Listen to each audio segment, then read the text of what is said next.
Bom dia a todos. Inscrito neste minicurso, como atividade da 37ª Semana de História.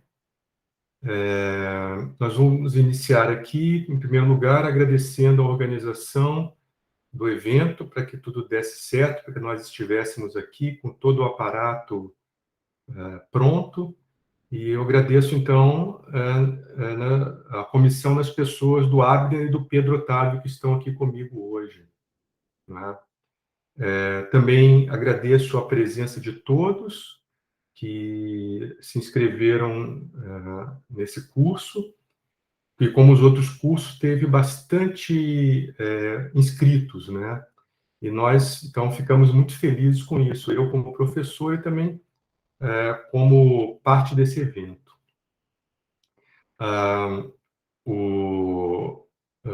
Antes de iniciar, não é, eu gostaria só de fazer uma apresentação mais ou menos rápida, porventura para aqueles que não conheçam, não me conheçam, né, de alguma maneira.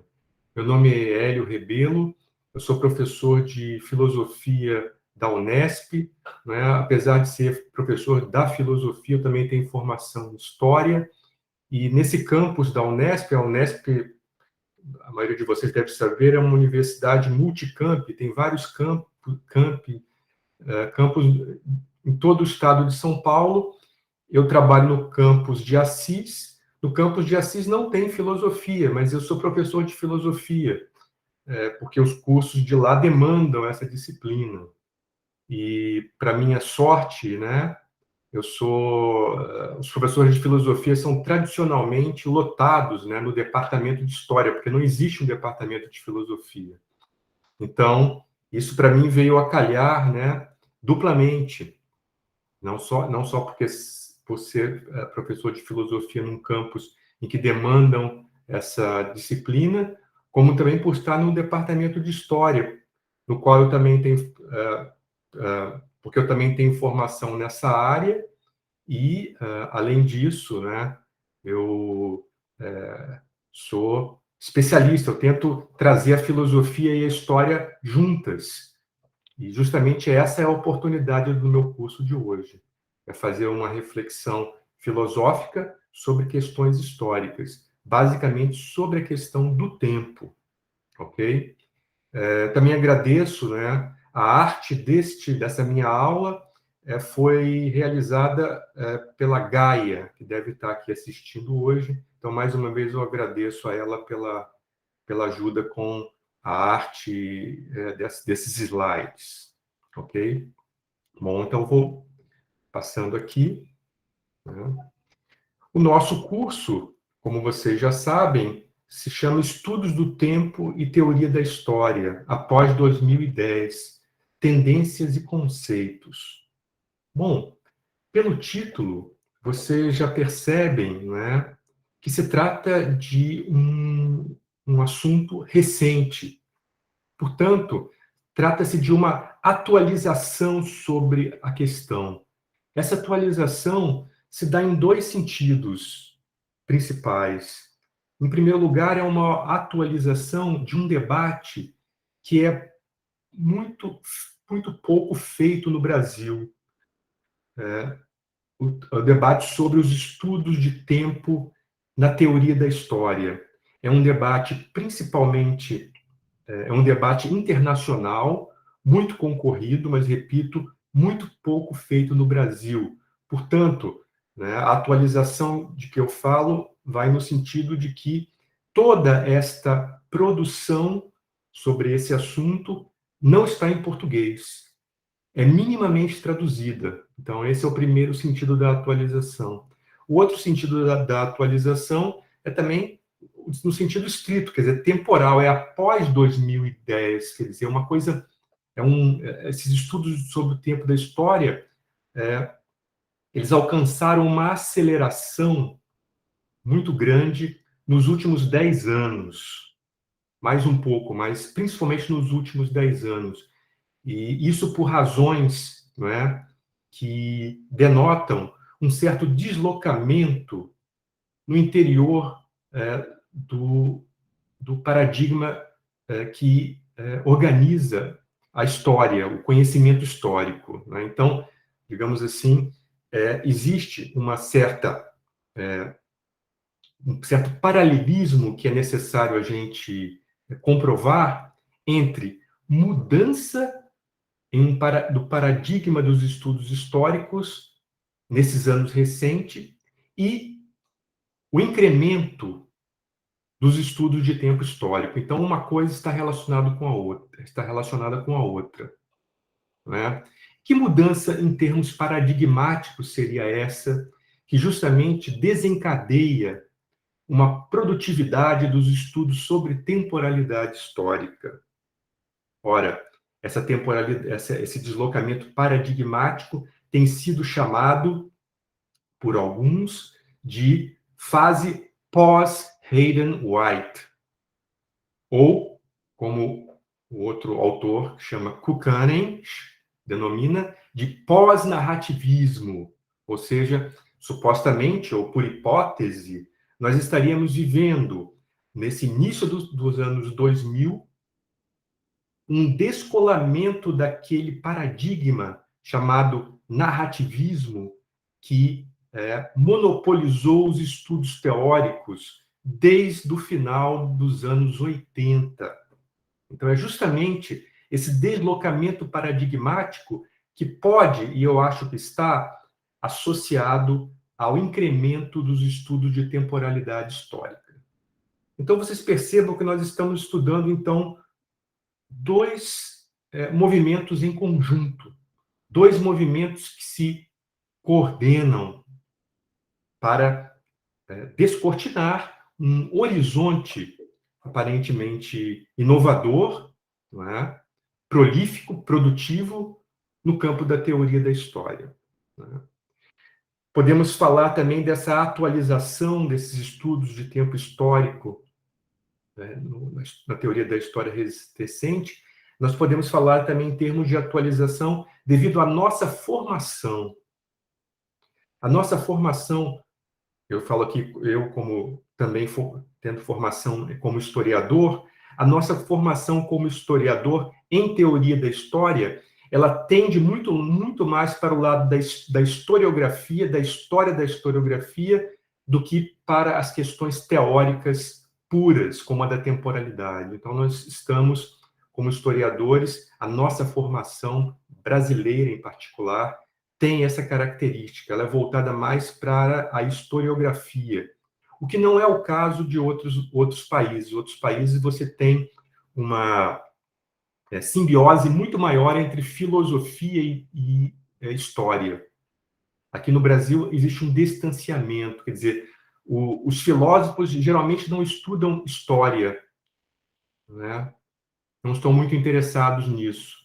E, ao contrário, os teóricos da história não estão interessados muito em assuntos filosóficos, como, por exemplo, a questão do tempo, que é um assunto eminentemente filosófico, embora atinja a história também, né? Essa simbiose, então, ela também tem o sentido de uma atualização, digamos assim, da nossa formação no Brasil, né? Bom, vamos lá. A ementa vocês já conhecem, né? Ela pretende apresentar um conceito de tempo, né? Conceito de tempo histórico, né? De acordo com os 3 rubricas que caracterizam essa área: a metafísica do tempo histórico, regimes de historicidade e regimes historiográficos. Então, nós vamos subdividir nosso curso para definir, né, e mapear esses 3 grandes rubricas que, no meu modo de entender, hoje dominam os estudos de tempo histórico na teoria da história. Então, são essas 3 rubricas aqui que, repito, nós vamos definir e mapear. Bom, e justamente essa ementa vai ser tratada de acordo com 3 partes. Parte 1 hoje, 2 amanhã e parte 3 na sexta-feira. A parte 1, que nós trataremos hoje, terá como conteúdo uma introdução, onde será exposta a configuração do cenário mais recente da teoria da história quanto aos estudos do tempo em suas grandes divisões, aquelas que eu já havia dito, tá certo? Então, nós vamos, assim, parte 1, a introdução. Na parte 1, justamente, eu tento apresentar para vocês um diagrama dos estudos sobre temporalidades na teoria da história dos anos 2000 em diante. Embora eu tenha recuado um pouco aí, mas o meu foco, como eu disse, é 2010, devido à aceleração desses estudos. Mas vale a pena de recuar um pouco para poder mapear essa grande área de estudos, que eu chamo de estudos sobre temporalidade, ou estudos do tempo, correto? Observem, não é? Vocês vão observar que, ao fazer esse mapeamento, não é? Eu não apenas estou apresentando para vocês a descrição desse campo de estudos, como também eu vou estar propondo uma chave de leitura para que vocês possam, porventura, não é, organizar-se para adentrar essa área. Então, eu estou oferecendo uma maneira de vocês se situarem nesse grande panorama que é o estudo de temporalidades voltado para o tempo histórico, tá certo? Bom, então aqui eu montei, não é, um gráfico, não é, de como se organizam os estudos do tempo, um grande panorama. Então, os estudos do tempo têm basicamente duas subdivisões: o tempo natural e o tempo histórico. Obviamente, para a gente hoje não interessa o tempo natural. O tempo natural ele é estudado numa grande área que se chama metafísica do tempo, e também nas ciências que se interessam pelo tempo, como a biologia e a física, principalmente, né? Mas não apenas. Agora, o tempo histórico, ele é uma questão que interessa para a teoria da história, na formação dos historiadores, porque, como se diz, né, o tempo histórico é a matéria da história, é o que os historiadores estudam em última instância, mas também o tempo histórico é estudado por outras áreas nas humanidades, a sociologia, a antropologia, a linguística e a geografia. Não é? Basta remeter aquele estudo famoso do Brodel, né, sobre a longa duração, onde ele vai tentar fazer uma subdivisão de abordagem do tempo dentro das ciências sociais, das ciências humanas, para situar o papel específico da história. Então, todas elas se interessam pela temporalidade, pelo tempo, pela história. Não é? E, dentro da teoria da história, o estudo do tempo histórico pode ser chamado de uma metafísica do tempo histórico. Ok? Então, o nosso foco na sessão de hoje e de amanhã também será a metafísica do tempo histórico. E esse panorama é para vocês entenderem como ela se situa no interior de toda uma gama de estudos relativos ao tempo. Aparentemente, o tempo natural está longe da história, né? E, de fato, os historiadores e os teóricos da história não se preocupam muito com o tempo natural. No entanto, o tempo natural, mesmo como uma fronteira, um limite distante, né, daquilo que interessa a história, ele está, de alguma forma, pressuposto nas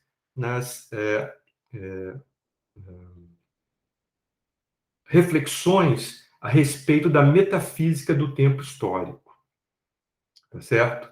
Então, nós vamos ter de nos confrontar em alguma medida com o tempo natural, que já era um problema, novamente, que o Brodel, né, sempre naquele seu livro seminal, não é? Tratava a relação da história com a natureza, não é isso? Bom, vamos lá.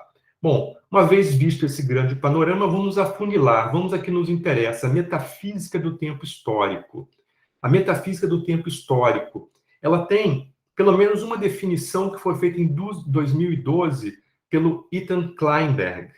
Ele vai dizer assim, vou ler junto com vocês nesse artigo que está citado aqui embaixo. Alguns desses teóricos, quer dizer, se preocupam com o tempo, procuram ir além da ênfase na linguagem e na representação, reexaminando nossa relação com o passado e a própria natureza do passado e tentando construir uma nova metafísica do tempo. Então, em 2012, o Ethan Kleinberg está dizendo que para se, não é, para ir além da ênfase na linguagem e representação, isso para bom entendedor, meia palavra basta, ir além da ênfase na linguagem, quer dizer, ir além daquele paradigma chamado narrativismo, que, como eu disse, monopolizava os estudos de teoria da história. Para ir além do paradigma narrativista, os teóricos começam a se interessar pela natureza do passado, não é? E, portanto, eles tentam construir uma nova metafísica do tempo. Então, vejam aquilo que eu disse anteriormente para vocês, isso já está registrado na literatura especializada, não é? A nova metafísica do tempo, ela surge articulada a esse movimento de descolamento do chamado narrativismo, né? Bom, a metafísica do tempo histórico, ela se preocupa com a relação presente, passado e futuro. Existe um outro âmbito do estudo dos estudos de metafísica do tempo histórico que também se preocupa com a relação passado, presente e futuro, que é o âmbito dos regimes de historicidade, que serão assunto da nossa terceira sessão aqui no nosso curso.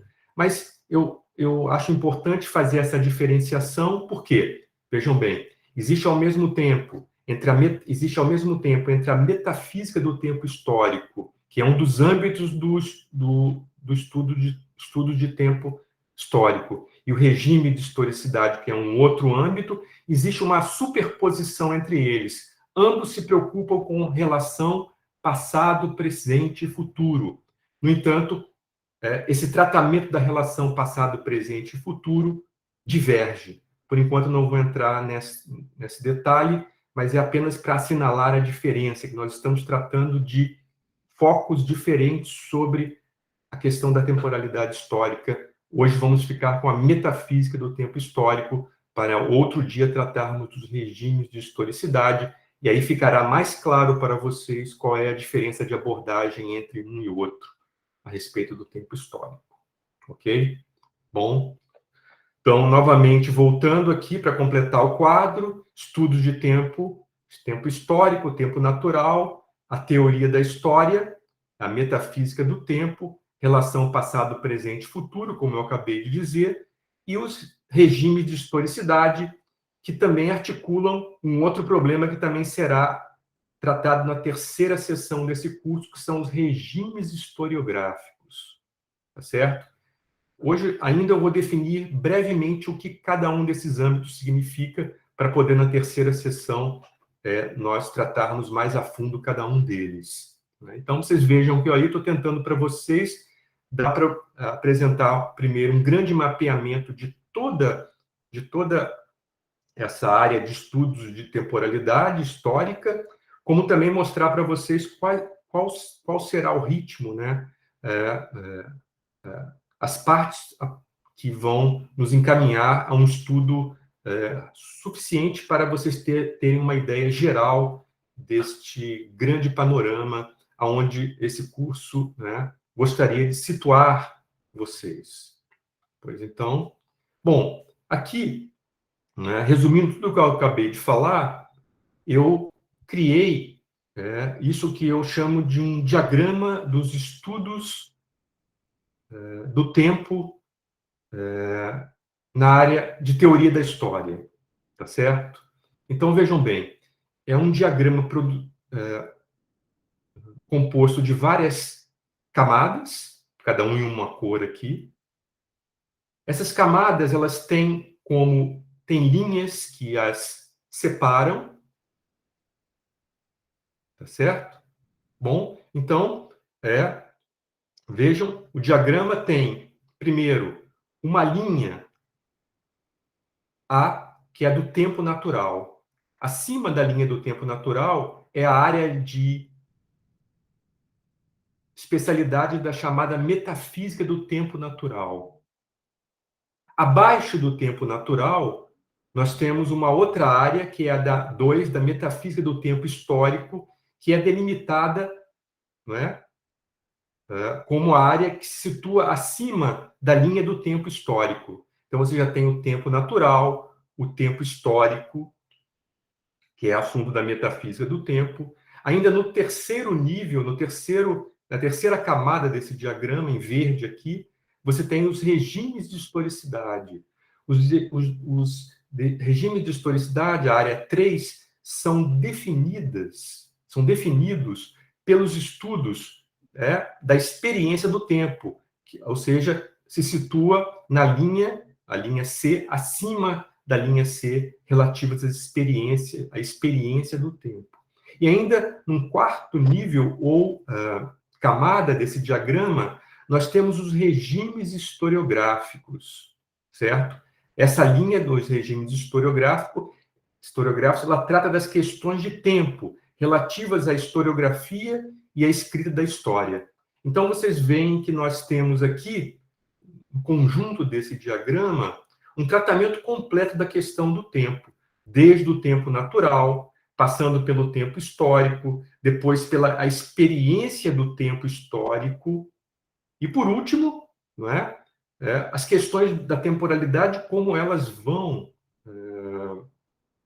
atingir diretamente os chamados regimes historiográficos, ou seja, a escrita da história, as práticas historiográficas. Então, dessa maneira, eu penso ter criado um diagrama o mais inclusivo possível para tratar desde questões teóricas puras, filosóficas, até questões de ordem da prática do historiador, né, da escrita da história. E justamente esse meu curso vai procurar mostrar como tudo isso, como toda essa área está integrada, essas 4 camadas estão integradas, tá certo? Nós vamos tentar seguir esta ordem, então. Então, todo o nosso curso estará vinculado à demonstração deste diagrama. Por isso, a lembrança dele, né, a cópia dele será trazida em vários momentos do curso, para que vocês possam se situar visualmente a partir dele, do diagrama, em que ponto nós nos situamos ao longo desse curso, ok? Então, é interessante vocês sempre se remeterem a esse diagrama, porque ele pode ser muito elucidativo, principalmente naqueles momentos em que, devido à imersão do conteúdo, nós nos sentimos desorientados com relação ao ponto de partida que o curso propõe, ok? Então, esse é o nosso guia, o nosso mapa, nosso diagrama dos estudos do tempo histórico. Repetindo que hoje e amanhã eu vou me situar apenas nessa zona rosa aqui, nessa camada rosa da metafísica do tempo, que lida com a questão do tempo histórico. Obviamente, não é? Isso vocês devem esperar pela complexidade das matérias que nós estamos tratando, que a metafísica do tempo, que os historiadores produzem, que os teóricos da história produzem, de alguma maneira elas vão ter que lidar com a fronteira do tempo histórico com o tempo natural, como fazia o Brodel, por exemplo. E hoje em dia fazem outros teóricos que tratam da questão, por exemplo, do antropoceno, dos futuros históricos, não é? Então, sempre, né, mesmo que nós possamos chamar alguém de este aqui é um teórico da história preocupado com a metafísica do tempo histórico, nós temos que levar em conta que este teórico da história é suficientemente complexo, a sua abordagem é suficientemente complexo para percorrer todo o diagrama. Então, primeiro em direção ao tempo natural e também em direção aos regimes de historicidade e, por último, aos regimes historiográficos da escrita da narrativa histórica. Então, em geral, né, nós poderemos sempre dividir um autor, um representante da metafísica do tempo histórico, em função do percurso que ele faz para cima e para baixo nesse diagrama, ok? Isso também agrega essa proposta de leitura, como eu chamei, esse diagrama dos estudos de tempo histórico, agrega a ele uma função, não é, didática e também heurística, para vocês poderem, ao tratar de teóricos da história, poder situá-los quanto a essas várias camadas de abordagem da temporalidade histórica, com isso contribuindo para uma compreensão do conjunto e da complexidade dessas propostas, que não podemos ter ilusões, são sempre muito complexas e também inovadoras. Bom, vamos lá. Então, para definir aqui, eu coloquei ao lado aqui uma figurinha miniatura. Vamos definir um pouco a metafísica do tempo natural.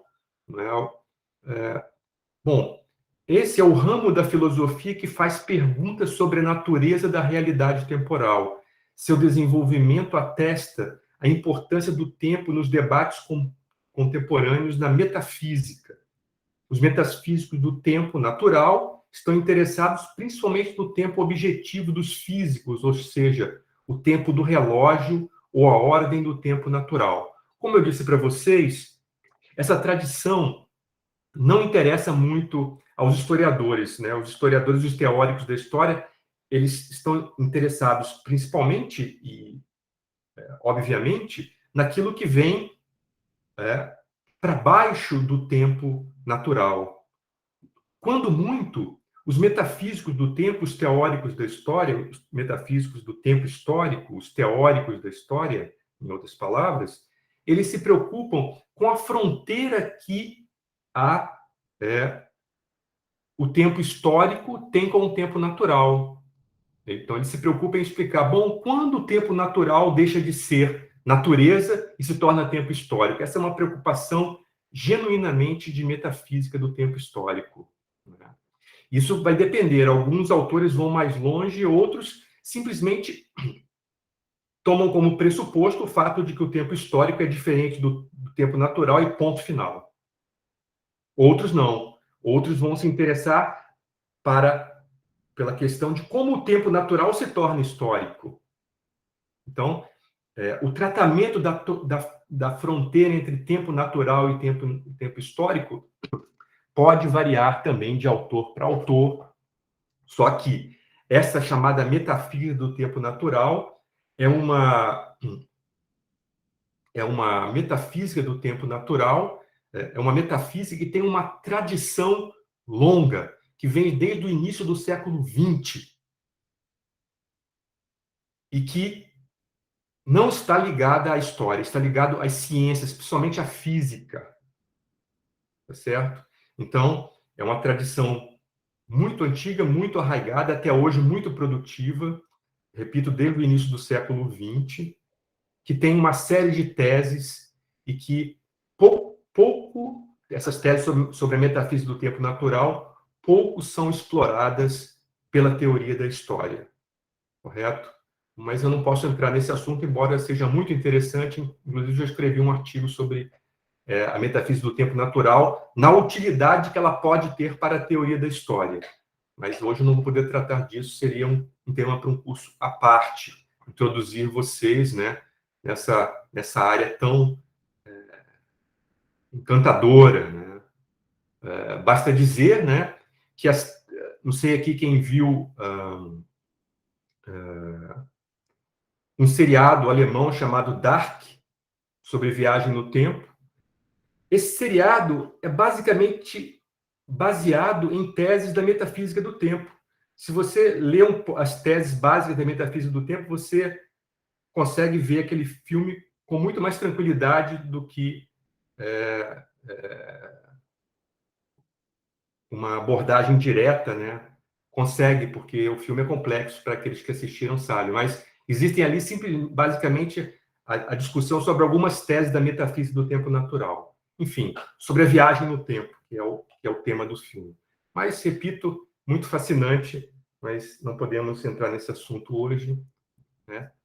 Sempre assim, sempre quando estamos tratando de um assunto fascinante como a temporalidade histórica, sempre existem outros assuntos tão fascinantes quanto que nós gostaríamos de tratar.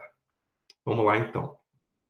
Bom, então, nós tínhamos aqui, acabei de ver a metafísica do tempo natural. Agora, vamos falar um pouco, só a guisa de a exemplo de definição, não é? Já que esse assunto será tratado na terceira sessão em maior profundidade, vamos definir o regime de historicidade. Então, vejam que agora nós estamos aqui na camada verde do diagrama, regime de historicidade. Eu pulei o tempo histórico, porque o tempo histórico é o meu assunto de hoje, então eu vou deixar por último para a gente entrar nele direto. Então, os regimes de tempo histórico. Bom, esses são os mais conhecidos, talvez, dos historiadores, creio, porque os regimes de historicidade foram definidos pelo François Hartog no livro chamado justamente Regime de Historicidade.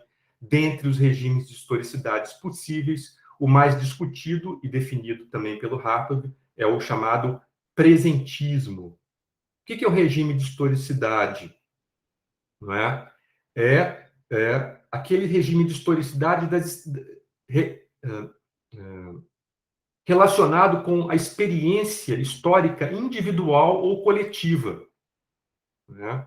De acordo com a dimensão do tempo que predomina, passado, presente e futuro, predomina sobre os demais. Bom, isso daí é basicamente o seguinte, né? O Hartog ele definiu que existem três regimes de historicidade. Um no qual o passado predomina. O outro, que é o da modernidade, no qual o futuro predomina. Então, por exemplo, todas as filosofias, todas as concepções de tempo articuladas com a ideia de um progresso, isso é um regime moderno de historicidade. Porque aí o que interessa é o futuro. Então, o futuro predomina. Agora, segundo ele, nós já, a partir do final do século XX, nós estamos imergindo, entrando em um novo regime de historicidade, onde não mais o futuro predomina, mas sim o presente. Portanto, é o presentismo. Então, o que isso significa? Que as experiências históricas que nós vivemos coletiva e individualmente, elas são determinadas historicamente, né? Quer dizer, a nossa experiência do tempo, de acordo com a predominância de um domínio, de uma dimensão do tempo sobre a outra, ela determina que tipo de experiência nós temos. Isso varia historicamente, correto? Então, por isso diz o Hartog, em última análise, o regime de historicidade é uma forma de expressar e organizar experiências do tempo, isto é, formas de articular o passado, o presente e o futuro e investi-los de sentido. Não é? Então, aí basicamente essa é a definição de regime de historicidade. Agora vamos para os regimes historiográficos, que é a quarta camada do nosso diagrama aqui em amarelo, os regimes historiográficos, que seriam, né, a relação entre um regime de historicidade vigente e as práticas vigentes de escrita histórica que determinam regimes historiográficos, definindo aqui de acordo com a professora Maria Inês Mudrovich, né, um artigo sobre justamente os regimes historiográficos. Ela diz: a historiografia entendida como uma prática social baseada na representação do tempo, reflete o regime histórico do qual faz parte. Então, é basicamente isso, né? Ou seja, se nós vivemos num tempo como no tempo, né? Num regime de historicidade que é dominado pelo presente, portanto, num presentismo, existe uma tendência de que os historiadores e os teóricos da história pensem e escrevam a história dentro de uma perspectiva presentista, tá certo? Obviamente, isso pode não ser bom. Pode não ser bom que a história que os historiadores contam esteja ancorada num regime de historicidade vigente. Então, os regimes historiográficos, eles podem oferecer as alternativas, ou seja, como não escrever história atrelada ao regime de historicidade vigente.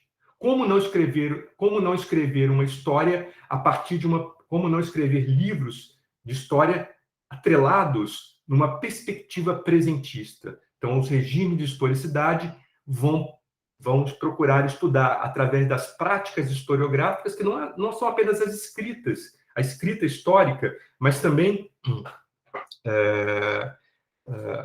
a pesquisa histórica de um modo geral, a crítica documental, a periodização, não é? Quer dizer, toda a prática histórica ela também está envolvida pelo regime de historicidade no qual nossa experiência de história se situa.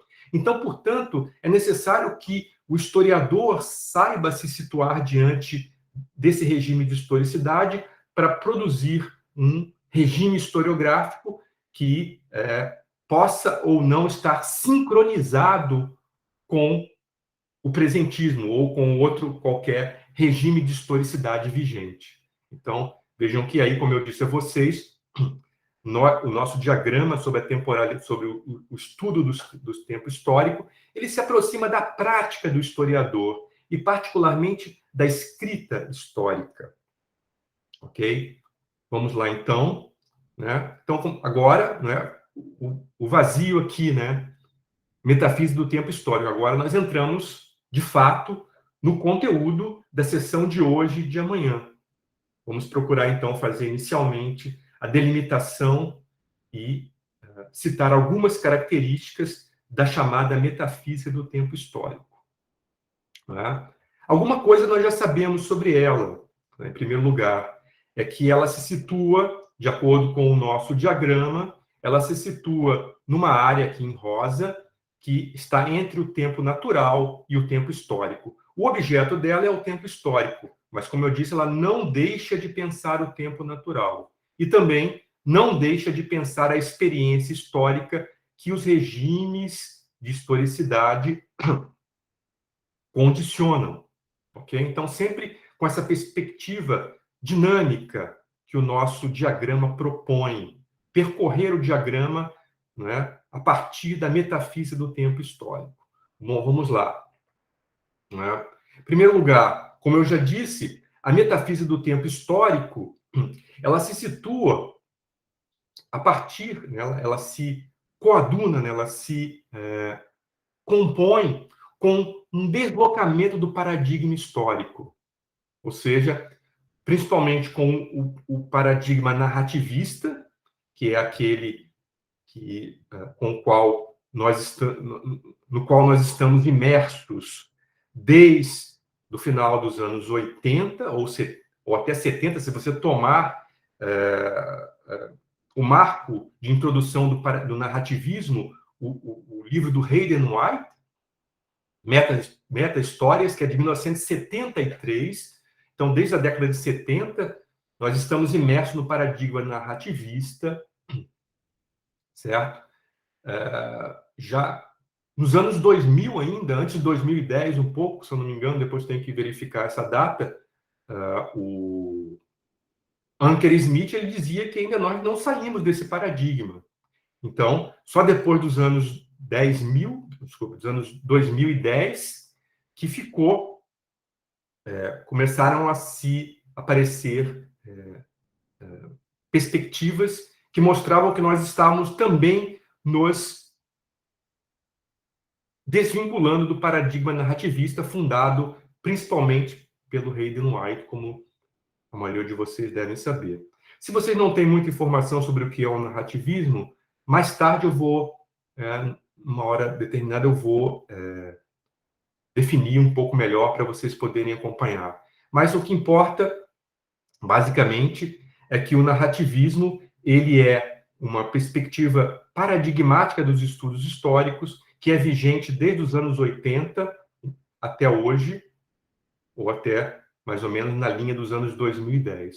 E o paradigma narrativista, ele era, por sua vez, contrário ao paradigma realista ou historicista dos estudos históricos, né?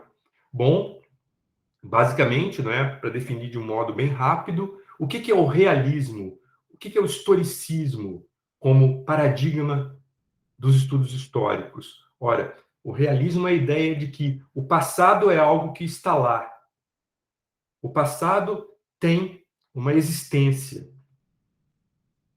Portanto, tudo que diz respeito ao passado pode ser encontrado como um fato, como uma realidade, né? O passado, para o realista, é um objeto concreto. Já para o narrativista, que é contrário ao realismo, ele vai dizer, essa é a tese principal do Hayden White, né? Vai dizer o seguinte: não, o realismo é ingênuo, porque para acessar o passado, como qualquer outra realidade, nós precisamos de construções mentais que a linguagem produz. Então, uma narrativa histórica, né, o que o historiador produz como seu último produto, é uma narrativa, ou seja, não é a história enquanto realidade, mas sim uma representação da realidade que a linguagem permite através da narrativa. Então, vejam que esse é o grande dilema entre realistas e narrativistas. O realista pensando o passado como algo concreto e o narrativista dizendo que não temos acesso ao passado como tal, porque somente acessamos o passado através das nossas lentes, né, dos nossos construções mentais, e no caso do historiador, basicamente através da narrativa, tá certo? Então, vejam bem, o movimento histórico que caracteriza a metafísica do tempo, ele justamente é observado como um indicador de que há esse deslocamento do paradigma, tanto com relação ao narrativismo, como com relação ao realismo. Portanto, novamente, voltando a uma citação que eu já fiz aqui do Ethan Kleinberg, né, ele vai dizer o seguinte, que os historiadores têm tentado ir além da ênfase na linguagem, na representação, portanto, além do narrativismo, né? Mas eles não retornam a uma variante bruta do objetivismo ou do empirismo. Quer dizer, veja bem, olha o movimento. Os teóricos da história que tratam do tempo histórico, da metafísica do tempo histórico, eles não eles vão procurar ir além do narrativismo, da ênfase na linguagem, na representação, mas isso não quer dizer que eles vão cair numa variante bruta de empirismo, ou seja, de realismo. Ou seja, os novos teóricos da história, especialmente os dedicados à metafísica do tempo histórico, eles vão ter que tentar encontrar um meio termo entre o paradigma realista e o paradigma narrativista. E é nesse sentido, precisamente, que os estudos sobre metafísica do tempo nos colocam diante de um questionamento dos paradigmas que até o presente, ou até há pouco tempo atrás, demarcavam as características próprias ao conhecimento histórico. Ok? Bom. Então, vejam, agora fiz aqui um gráfico, né, para retratar, né, a nova metafísica do tempo. A relação entre como eu disse para vocês, a metafísica do tempo, ela se relaciona, ela está interessada na relação entre passado, presente e futuro.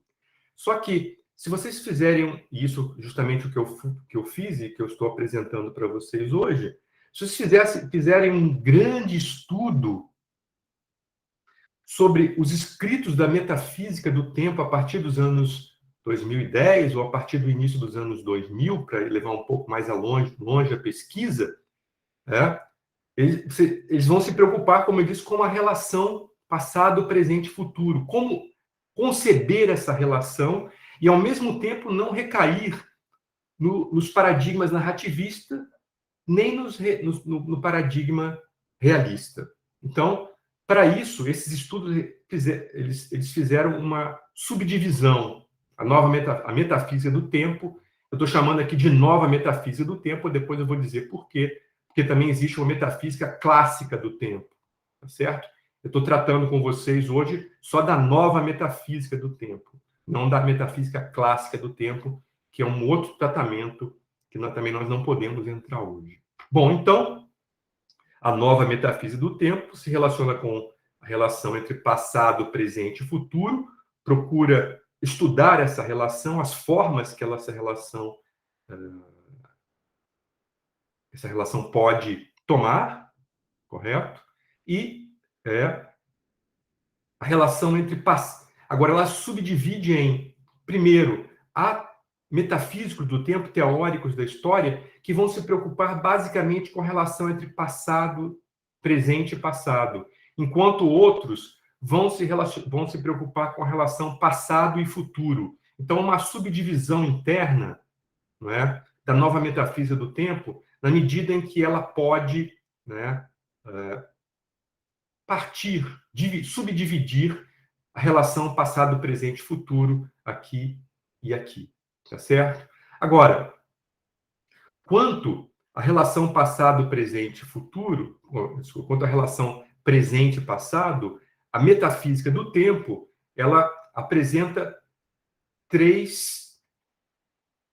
basicamente três áreas de estudo, ou pontos de vista teóricos. Primeiro, a chamada presença. Depois, as temporalidades múltiplas. E depois, o tempo histórico analítico relacionado com a filosofia analítica do tempo. Já o estudo da metafísica do tempo, que tem como foco mais específico a relação entre passado e futuro, né, é a área que se chama, o ponto de vista teórico se chama futuros históricos. Eu coloquei aqui temporalidades múltiplas, porque, não é, a relação passado e futuro também é derivada, também tem uma relação importante com esse outro ponto de vista teórico chamado temporalidades múltiplas. Então, vocês vejam, não é, que toda essa área da nova metafísica do tempo, se ela for aí mapeada, ela apresenta um grau de complexidade importante, com várias subdivisões internas, e é justamente dessas subdivisões internas que nós vamos procurar encaminhar a apresentação do curso para vocês hoje, né? Percebam, não é, que num curso, né, que é um curso curto como este, é difícil contrabalançar, não é, a necessidade de fazer um mapeamento para dar a vocês uma visão geral sobre a área e a necessidade de aprofundar os temas. Então, eu estou procurando criar um equilíbrio entre isso. Até agora, vejam, desde o início já faz o quê? Quase 50 minutos, eu estou tratando apenas do mapeamento, mas isso não quer dizer que eu estou demorando a entrar no assunto. Eu quero dizer a vocês que esse mapeamento é tão importante quanto o conteúdo do mapa. Tá certo? Como o detalhamento do mapa. É muito importante, numa área tão complexa, ver primeiro o mapa numa escala distante, para depois irmos diminuindo a escala e entrarmos no mapa para ver as estradas principais, mas também as estradas vicinais, as estradas de terra e as estradas que só servem para as pessoas que entram com espírito de aventura, ou seja, não dá para entrar não dá para entrar de carro nem de moto, né? É para quem quer andar a pé mesmo.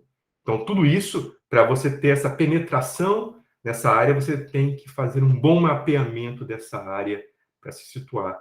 Porque é justamente isso, como eu disse para vocês inicialmente, essa área, ela é uma área, né, de grande disputa no cenário da teoria da história atual, né?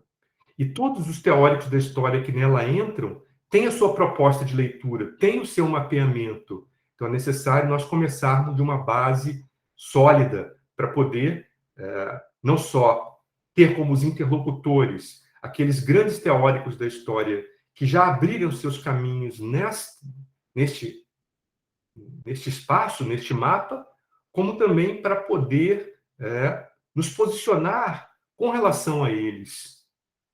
Com relação a eles. Tá certo? Bom, vamos lá, então. Eu disse que a metafísica do tempo, ela está, principalmente, ela está interessada na relação entre presente, passado e futuro. Então, como eu disse, você tem duas metafísicas do tempo, uma metafísica clássica e uma nova metafísica do tempo. A nova metafísica, a metafísica clássica do tempo histórico, vocês vão identificar, basicamente, é aquela preocupada em revelar o sentido da história. Então, é aquela metafísica do tempo filosófica, como aquela que nós herdamos de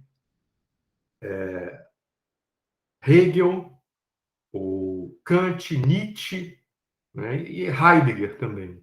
Eles estão preocupados em entender qual o sentido da história, para onde a história caminha. Isso nós podemos chamar de uma nova metafísica do tempo. Em função de revelar o sentido da história, todo grande filósofo da história, todo grande metafísico clássico do tempo histórico, ele vai ter que apresentar a sua versão da relação entre presente, passado e futuro. Hegel tem a sua, Nietzsche tem a sua, Heidegger tem a sua própria, cada um tem a sua. Então, você pode estudar isto tranquilamente nesses grandes filósofos. Agora, já a nova metafísica do tempo, essa que nos interessa mais diretamente, ela está relacionada com uma relação temporal sintonizada com a prática e os esforços teóricos dos historiadores. Ora, justamente naquele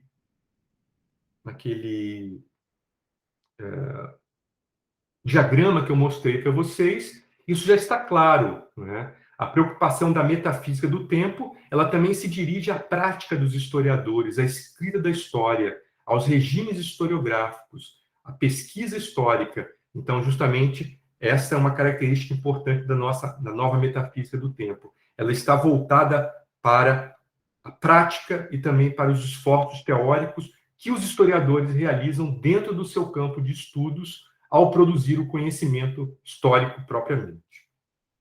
Né? E ela se preocupa com o passado no sentido de que o passado pode ser múltiplo, o passado pode ser contínuo ou descontínuo, atual ou virtual. Então, a nova metafísica do tempo ela vai mostrar que o passado ele pode ser acessado, ou ainda, o passado ele chega até nós e dentro de diferentes modalidades. Então, esse é um típico estudo de metafísica, da nova metafísica do tempo histórico. Entender como o passado nos atinge. E também o futuro. Como nós projetamos o futuro. Né? O presente projeta o futuro. São panoramas esperados ou são panoramas inéditos? Então, tudo isso está aí dentro da nossa perspectiva, que é a nova metafísica do tempo histórico. Né? Então, de um modo geral, nós podemos dizer a forma como as experiências passadas e as perspectivas futuras se tornam inteligíveis pode assumir padrões diferentes de acordo com o modo como a relação entre passado, presente e futuro é montada. E as formas, como eu disse, as tendências ou pontos de vista teóricos que caracterizam a metafísica, a nova metafísica do tempo, são três: a presença, as múltiplas temporalidades e o tempo histórico analítico. Então, a nova metafísica do tempo justamente pode ser subdividida nessas três áreas, sempre é bom lembrar a vocês para a gente não perder o fio da meada, tá certo?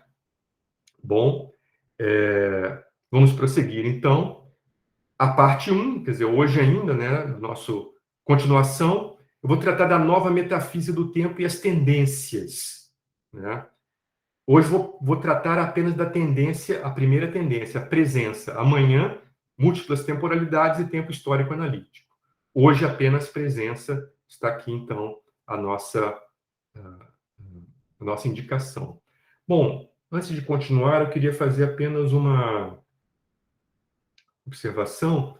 Nós temos até 9h50, ou seja, 40 minutos para terminar o nosso curso.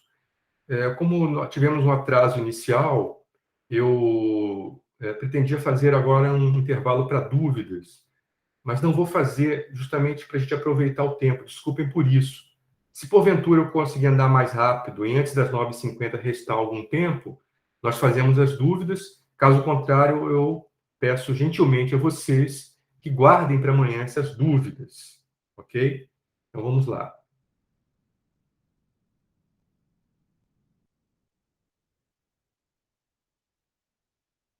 Bom, então, a metafísica do... Desculpem. A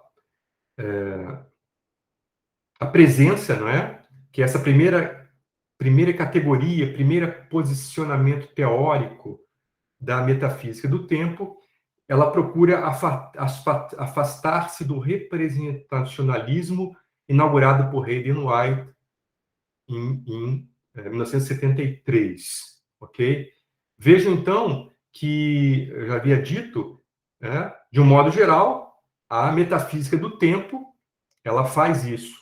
A nova metafísica do tempo procura se afastar do narrativismo de Hayden White, né? E a presença em particular. E os autores, como um dos representantes desse paradigma, chamado paradigma da presença, o Elko Runia, que está citado aqui, né, entre aspas, ele diz que, textualmente, temos que nos afastar do narrativismo de Hayden White, de alguma maneira. Para isso, nós temos que construir um novo paradigma de tempo. Esse paradigma de tempo é a presença. Ok? Então, vejam. Então, para os teóricos da presença, o passado está literalmente presente no aqui e agora, mas a presença pode ou não ser acessível materialmente. Aí nós já temos uma característica própria aos teóricos da presença, que diferencia esse grupo, não é? Esse paradigma da presença diante dos outros dois que compõem a metafísica do tempo histórico, a nova metafísica do tempo histórico. Eles vão dizer, bom, a questão é o seguinte, o passado está aqui agora, está perto de nós. Ou seja, o passado não é apenas uma representação de algo que está lá, ele tem uma realidade. Agora, resta saber que tipo de realidade a presença do passado tem. Como ela pode ser acessível a nós? Pode ser acessível materialmente? Ou de outra maneira? Bom, aí nessa questão de como a presença do passado está presente aqui agora, quer dizer, está perto de nós, é justamente a resposta a essa questão, quer dizer, como a presença do passado se materializa, isso que vai divergir entre os teóricos da presença. Então, agora, nós estamos falando num outro nível de interlocução. Entre os teóricos da presença, também existem divergências teóricas e historiográficas sobre como a presença, enquanto passado, enquanto tempo histórico, está acessível. Ok? Uma outra característica importante também da presença enquanto paradigma para se pensar o tempo histórico é essa questão colocada por um outro importante teórico da presença também, Berber Bevernage, né? Ele vai dizer o seguinte: tradicionalmente, a relação entre história e justiça é dominada pela ideia de que o passado é distante e ausente, e com isso é inalterável. Bom, esse elo, não é? Quer dizer, falando agora na relação entre a metafísica do tempo, que os teóricos da presença propõem, e a historiografia, né? Essa perspectiva, a presença, essa perspectiva teórica sobre a metafísica do tempo, ela vai incentivar uma série, ou vai estar articulada a uma série de pesquisas históricas relacionadas com traumas históricos, com questões relacionadas à justiça histórica e a questões relacionadas, por exemplo, com tribunais da memória, tribunais, né, comissões de transição histórica que procuram lidar com traumas do passado para saber se é possível, não é, condenar ou não o passado de alguma maneira. Então, os teóricos da história da presença, melhor dizendo, eles estão articulados justamente com essa visão, né, historiográfica sobre a justiça histórica, a relação entre história e justiça. Por quê? Prevalecia uma certa divisão do trabalho da seguinte maneira: a história trata com aquilo que já passou, portanto, não pode ser alterado. A justiça não. A justiça trata do que está vivo e, portanto, pode ser alterado através de uma punição, de uma pena, alguma coisa, de uma condenação, alguma coisa assim, de uma reparação. Mas na medida em que os teóricos da presença trazem essa ideia de que o passado está vivo, ele está presente, o passado é uma presença, ele está literalmente presente entre nós, então a relação entre história e justiça se altera. Por quê? Passa a haver também a possibilidade de que os historiadores fazem parte de tribunais relacionados com o julgamento de traumas ou reparações de ordem histórica. Ou seja, os historiadores agora são chamados a serem testemunhas em tribunais onde são julgados crimes, né? Traumas históricos, cujos personagens podem não estar vivos mais. Então, observem que isso, né, muda não só o ponto de vista do pensamento sobre a temporalidade, mas também o ponto de vista, né, do trabalho do historiador. Né? Agora, o documento, através desse paradigma da presença, o documento para ele se torna algo vivo, inclusive pode servir como testemunha num eventual tribunal de julgamento de um evento passado. Certo? Então, vamos começar aqui. A presença tem essas duas características, que são as características que eu ressalto como as mais importantes. Repito, como conceber a presença do passado? Ele está presente materialmente ou não? E ainda, em que medida a presença do passado muda o trabalho do historiador, na medida em que o historiador lida com documentos históricos? Esses documentos, eles são testemunhos não só do passado, mas também do passado diante do presente, no sentido de que, então, o passado pode ser alterado ou resgatado ou ainda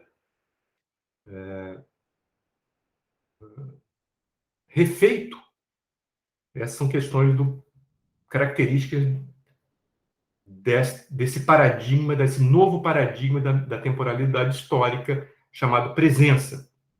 Né? Então, isso são ilustrações, né, do que eu acabei de dizer. Né? A presença sempre encara o passado como algo que não passou e que, portanto, continua a atormentar o passado. Muitos historiadores da presença vão dizer que a presença pode ser definida como um fantasma do passado. Ou seja, alguma coisa que está aqui, não vai nos deixar, é alguma coisa que não mais existe e que, no entanto, tem efeitos concretos sobre o presente. A presença é isso. É um fantasma que, como qualquer outro fantasma, tem efeitos no presente. Ou seja, para aproveitar a imagem, não é? Derruba panelas na cozinha, coisa do gênero. Ele não nos deixa. Passado, como fantasma, como presença, nos atormenta e sempre volta. Então, a questão da presença é uma urgência do passado. Como resolver esse fantasma? Como fazer com que o fantasma retorne para o passado ou que, ao menos, ele deixe de nos atormentar, de causar barulhos estranhos na nossa casa, de bater na nossa porta à noite? Como isso pode ser feito? Então, a presença, ela restitui a história, não é? Veja como isso está distante daquele paradigma narrativista que tem como base os textos históricos, a narrativa histórica. A presença, o paradigma da presença, ela coloca o passado como uma questão concreta, ou seja, como algo que nos afeta diretamente e com o qual temos de lidar, e se não lidarmos com o passado, ele continuará batendo a nossa porta, não podemos fugir dessa realidade. Outro exemplo de presença, né, é a questão dos monumentos históricos, dos memoriais. Né? Então, aqui tem o exemplo do memorial dos judeus mortos na Europa. Né? Vejam, esse é um exemplo muito citado, além dos casos aqui, né, do Brasil, da ditadura militar e das ditaduras latino-americanas, né, Argentina, chilena também, Uruguai, etc. Nós temos o caso aqui do massacre da Bósnia, né, que foi um genocídio, hoje foi julgado já e é considerado um genocídio, etc. E também uma outra questão, né, é o problema dos monumentos históricos. Em que sentido os monumentos históricos restituem a presença do passado? Em que sentido os monumentos, o patrimônio histórico, né, eles nos colocam em contato com o passado? Essa é a questão. Então, vejam aquela característica inicial que eu estava dizendo, como a presença se materializa.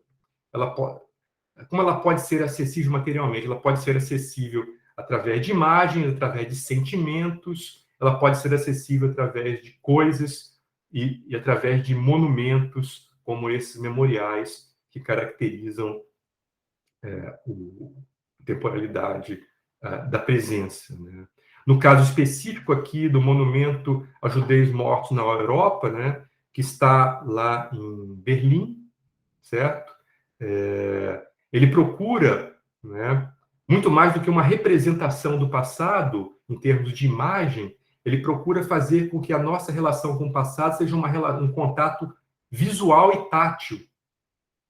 O significado dele, ele não diz nada sobre quem foram os mortos. Então, o significado desse monumento, da presença, é lacônico. E isso é uma característica também da presença como tempo histórico. A presença como tempo histórico é uma presença silenciosa, mas incômoda. Muito mais do que identificar o passado, ela quer que nós tenhamos um contato visual e tátil mais direto do que o contato verbal com o passado.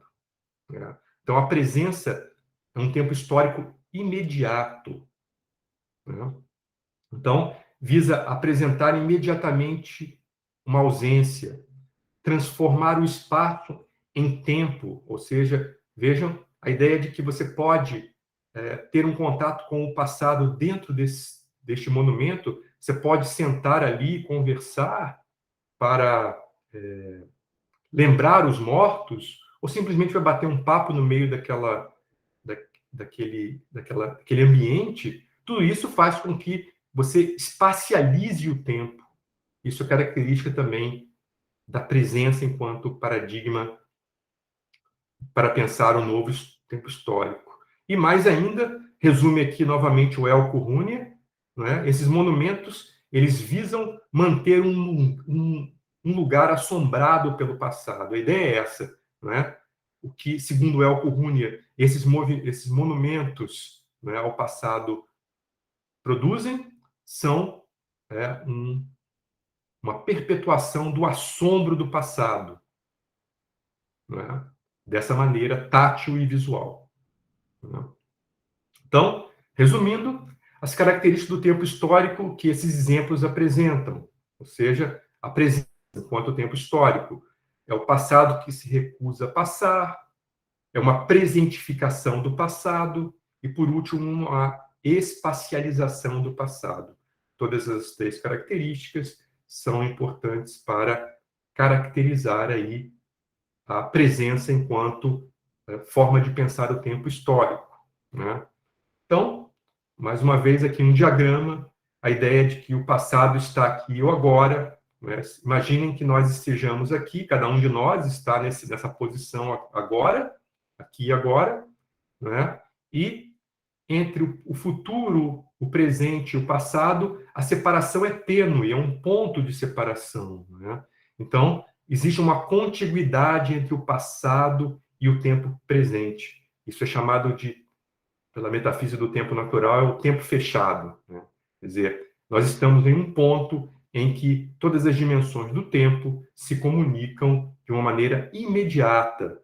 E isso também é uma característica importante da metafísica do tempo proposta pelos teóricos da presença que nós estamos tratando agora. Bom, então, né, rapidamente, né, a ausência do presente, a ausência presente do passado, a presença, né, dentro da presença como pensamento sobre o tempo histórico, você tem vários representantes, né? Eu posso ter cometido alguma injustiça, o que é talvez justificável em um âmbito de estudo tão grande como esse, tão amplo como esse. Mas, nas minhas leituras sobre o assunto, sobre paradigma da presença, os nomes que mais aparecem e que publicam livros a respeito, artigos e livros assiduamente sobre a questão são Humbricht, Domanska, Freulemann, Anker Smith e Bernard Kleinberg. Na verdade, são dois, mas estão aqui tratados em conjunto porque eles têm uma proposta bastante próxima, né? Bom, vejam, não é possível eu entrar em detalhes sobre cada um deles, mas eu gostaria apenas de indicar a vocês, novamente, voltando para aquele aspecto mapeamento, né, da área de estudos, mas agora, né, mapeando a metafísica do tempo e, dentro da metafísica do tempo, o problema da presença especificamente. Esses três nomes, eles merecem, por si mesmos, estudos em separado. Cada um deles vai oferecer propostas diversas para o que seja o tempo histórico, o que seja a presença como tempo histórico. E observem, só para início de conversa, já que eu não vou poder aprofundar nisso, que eu coloquei esses 1, 2, 3, 4, 5, 6 representantes da presença, coloquei eles com cores diferentes. 3 deles em amarelo, 2 em verde e mais 2 aqui em azul. Isso não é gratuito, porque cada um deles vai elaborar a questão da presença a partir de um ponto de vista filosófico próprio, né? Então, por exemplo, o Gumbrecht parte de Heidegger. Heidegger é conhecido como tendo proposto um conceito de presença, né? Existe uma discussão altamente qualificada e profunda sobre a presença na obra de Heidegger. Inclusive porque a obra de Heidegger pode ser subdividida entre dois períodos, o Heidegger de ser e o tempo, e o Heidegger posterior, que é o Heidegger da linguagem. Então, a questão é como em cada uma dessas fases a questão da presença é discutida. Então, esses historiadores teóricos da história vão, como Gumbrist, se preocupar com Heidegger a fim de extrair do conceito filosófico que o Heidegger propõe de presença um conceito de presença histórica. Então, não é? Quer dizer, vejam bem, os grandes teóricos da história, e basicamente no caso, os teóricos da presença, eles vão fazer uma conversão, vão fazer uma demarche para transformar a proposta filosófica de presença em presença histórica, ou seja, aquilo que interessa para o historiador, para o teórico da história. Então, é um grande trabalho e também muito difícil de realizar, porque você tem que fazer um retorno a Heidegger, entender o que o Heidegger entende por presença, para saber como Gumbrist transformou Heidegger, a presença heideggeriana, em presença histórica. Né? Domanska, ela também está com o pé em Heidegger, só que ela pega já um intérprete de Heidegger para fornecer o seu conceito de presença histórica, a partir da semiologia de um filósofo chamado Greimas. Tá? Então, ela vai ao Greimas para produzir o seu conceito de presença. Da mesma maneira, o Froyman, que também é um todos os três são teóricos da história, conhecidos, né, importantes, produtivos, todos eles vão à filosofia. No caso do Froyman, ele vai ao Levinas, que é também um teórico, é um heideggeriano, um discípulo de Heidegger, que procura modificar algumas coisas na filosofia heideggeriana, entre elas o conceito de presença, e vai produzir, então, a partir daí. Já o Runia e o Anker Smith, que também são teóricos da presença, eles vão partir de uma outra matriz, não mais heideggeriana, como os três anteriores. Então, por exemplo, o Runia, ele vai propor um conceito de presença histórica a partir de Vico, Giambattista Vico, filósofo italiano, importante filósofo, considerado talvez o primeiro filósofo da história moderno, que é o Giambattista Vico, século XVII. Tá? Já o Anker Smith, ele vai ter dois pontos de partida distintos. O Anker Smith ele vai partir de questões que vêm lá da filosofia analítica da história, da década de 70, né? E ele vai articular essa sua tradição da filosofia analítica da história com um historiador, que é o Huizinga, que é um historiador holandês que escreveu aquele Outono da Idade Média. Né? Então, vejam que tanto um quanto o outro não partem de Heidegger, eles têm uma outra perspectiva. Então, nós podemos chamar os três aqui em amarelo de uma presença histórica de origem heideggeriana, enquanto nós podemos chamar os dois aqui, Runia e Anker Smith, de uma presença histórica não heideggeriana. Já o Ethan Kleinberg e o Berber Bevenage, em azul, eles vão propor um conceito de presença histórica, de tempo histórico segundo a presença, portanto, a partir da matriz do desconstrucionismo, do Derrida. Então, é uma discussão voltada, como eu disse, para o desconstrucionismo.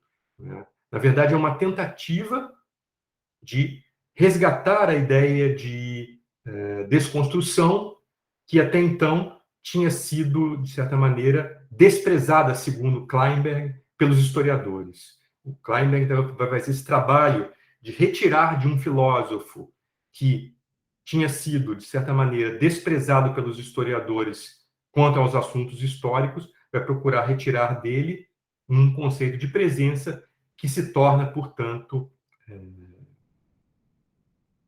se torna, portanto, importante para os historiadores, para a sua prática e para também o seu pensamento teórico, tá certo? Bom, também, como eu disse, né, é uma questão de mapear para vocês esses caminhos. Não vou poder entrar nos meandros de cada um desses autores, embora já o tenha feito, né, e tenha publicado sobre isso, mas mapeá-lo seria o assunto para um curso à parte, naturalmente, onde nós bifurcaríamos todas essas questões que estão aí envolvidas na formulação da questão da presença. Bom, então, pessoal, eu acho que nós já temos ainda 15 minutos. Eu acho que devido também ao cansaço e a complexidade das matérias, eu não vou avançar mais na explicitação dessas questões. Eu considero suficiente a caracterização que eu fiz hoje, né, cujos objetivos foram, né, dessa primeira parte do nosso curso, apresentar o mapeamento e a problemática presente aqui, né, no tempo histórico, sobre o tempo histórico, sobre os estudos de tempo histórico, e também apresentar para vocês as características gerais e as principais tendências da nova metafísica do tempo histórico relacionadas com a presença enquanto paradigma para se pensar o tempo histórico nessa teoria da história mais recente. Dessa forma, né, eu deixo, né, a minha fala de lado e abro aqui um espaço até o final da nossa aula de hoje, nossa sessão de hoje, para questões e comentários, se quiserem fazer. Vou tentar respondê-los com o máximo de acuidade possível. Bom dia, professor. Aqui é o Geso, tudo bem? Só um comentário acerca daquele panorama do quadro que o senhor passou, sobre, na parte da presença, ausência presente do passado, né? Elencando algumas correntes de estudo. Quando tem a parte da presença greimasiana, né, de Domanska, eu ainda não tive contato com esse estudo, mas do que eu já vi de forma panorâmica dos estudos de Greimas, né, acredito que parte para o lado da narratologia, né? Seria por essa apreensão que Domanska faz os seus estudos? Sim, é isso mesmo, Gés. Você está no caminho certo. Eu vou te mostrar aqui uma imagem que vai ajudar você a pensar isso daí, tá? A Domanska, ela faz a seguinte... por que serve a história presença, não é? Ela faz com que o historiador retorne às coisas, quer dizer, ao concreto. Saia do texto, da narrativa e vá ao concreto. Entendi. Por quê? As coisas, elas permitem que haja uma relação, não é, entre o humano e aquilo que nós precisamos nas nossas necessidades, de acordo com as nossas necessidades práticas. Então, basicamente, ela acha que o que preside a presença, o que torna necessária a presença como expressão da temporalidade histórica, é porque ela sempre exprime algo material, não é? Por exemplo, quando nós nos identificamos com algum objeto, alguma coisa que veio do passado, né? E que nós sabemos que aquilo no passado teve um significado, aquilo teve um uso. Então, é uma necessidade. A presença, ela é prática, não só para nós, não é? Por exemplo, hoje, para mim, o que é prático aqui? O que é prático é esse veículo de comunicação que eu estou tendo para falar com você. Isso dá a esse objeto uma praticidade que preenche as necessidades que eu estou requerendo nesse momento para dar uma aula, né? Da mesma forma, o passado, quer dizer, ela mostra que tudo aquilo que nos resta do passado, as coisas, elas estão marcadas por uma necessidade prática. Então, a necessidade que nós temos de retornar ao passado, e que a presença nos indica, é nós revivermos nas coisas que sobraram no passado a necessidade que esses objetos tiveram para aqueles indivíduos que já se foram, para aquelas pessoas. Então, ou seja, a presença nos liga através das coisas, nos coloca em contato direto com o passado. Então, veja bem, a Domanski está querendo dizer o seguinte, que a presença, quer dizer, as coisas que nos restam dos passados, elas nos mostram um passado ao mesmo tempo presente e ausente. Quer dizer, então, é um paradoxo, O passado está ausente, porque já passou, mas ao mesmo tempo ele está presente nas coisas que nos sobraram do passado e as quais nós temos acesso e com as quais nós sentimos e convivemos com o passado. Então, esse é o paradoxo da presença. O passado como algo que está ausente, mas ao mesmo tempo está aqui agora, é presente nas coisas. Então, para resolver este paradigma, para resolver este paradoxo entre presença e ausência, que ela vai apelar para o Greimas, especificamente para o que o Greimas chama de um quadrado semiótico, que é esse quadrado semiótico aqui, tá certo? Que o Greimas propôs para explicar relações lógicas. Então, por exemplo, aqui, não dá para eu traduzir todos os termos técnicos que estão aqui, mas basicamente aqui S1 e S2 a relação de implicação significa a relação entre o que está presente e o que está ausente. Tá certo? Então, resumindo, a Eva Domanska, ela vai pegar esse quadrado semiótico do Greimas e vai adaptar para a questão do tempo histórico. E com ele ela vai produzir justamente uma explicação lógica baseada nesse quadrado semiótico de como é possível que a presença e a ausência convivam. E daí ela dá uma definição razoavelmente semiológica, Você chamou de narratologia do quadrado da relação entre presença e ausência.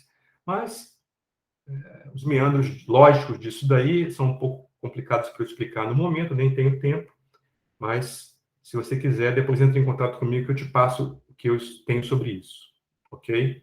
Obrigado, Jesus. Bom dia. Rogério? Sim, estou te ouvindo bem. Legal. Bom dia, Hélio. Bom dia a todos. Hélio, no último slide, você, na última referência sobre o... como é que está lá o nome? Isso antes. Isso, aqui, Isso. Nessa última referência aqui, a presença derrideana, de Bernard Kleinberg aqui. No derrideano aqui, é evidente, está fazendo referência ao Jacques Derrida, eu estava pesquisando esses dias, olhando algumas coisas e me deparei com uma referência, que teria origem, um trabalho dele nos anos 90 sobre Marx, que ele elabora o termo hauntologia. Quem que produz? Então, esse livro, saiu nos anos 90 da Derrida sobre eu não sei exatamente Marx. Sobre Marx, não sei exatamente o que é o contexto, mas espectro de Marx, espectro de Marx. Então, nesse livro ele elabora esse conceito de hauntologia, hauntology, e vai ser reapropriado por um cara chamado Mark Fisher, que acho que não está traduzido aqui no Brasil ainda. O nome do livro dele é Ghosts of My Life. E me pareceu assim, em princípio, muito colado, esse conceito da presença, porque fala, dessa tradução no português fica fantasmagologia. Acho que vamos melhorar esse termo um dia. mas né, é um pouco aí do que você tinha descrito sobre essa questão do monumento, né, e o que você acabou de dizer sobre, né, essa presença do passado. Você tem, né, um pouco mais aí de como é que esse termo está pensado, se tem já algum desenvolvimento, né? Eu tenho mais sobre a ideia de presença derridiana, também você pode me pedir depois, se você quiser lê-la. Agora, sobre esse termo especificamente, eu não elaborei. Eu sei que ele é um termo que foi aproveitado pelos teóricos da presença, principalmente esses Bernard e Kleinberg. Por quê? Não é? Como eu disse a vocês, uma das características da presença é que ela assombra o presente. Daí o termo hauntology.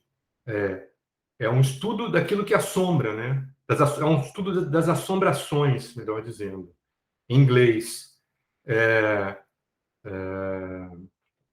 E também ghost, vem da palavra ghost, fantasma. Se eu não me engano, o Ethan Kleinberg ele cria também um termo sobre o estudo dos fantasmas, ghost alguma coisa. Depois eu tenho que ver, já estou esquecido, mas, enfim, essa ideia de que o passado assombra o presente. Agora, por que assombra? O que isso tem a ver com Derrida? O que isso tem a ver com o que se chama de ciência da assombração?